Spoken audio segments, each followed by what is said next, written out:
Qizlar ko'pchilik pardalarimizni gulini o'rtasini belgilaganimizdan keyin o'sha gullarni qanday chiqarish yo'lini ham so'rashgan. Pardamizni ko'pchilik biladi, hozir ko'p pardalar gullik pardalarni qanday chiqaramiz? Buning uchun pardamizni har bir gulini necha santimetr ekanligini avvalda tekshirib olamiz va uni oralig'i necha.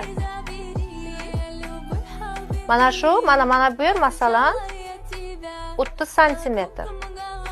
Har bir gulimiz 30 santimetrdan bo'lsa agar, bizga kerak bo'lgan joyda 30 santimetrga bo'lib chiqamiz. Nechta gul ketishi hisoblanadi.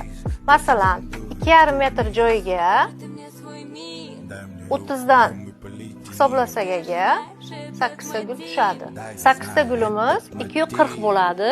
240 ni ikki yonini ozgina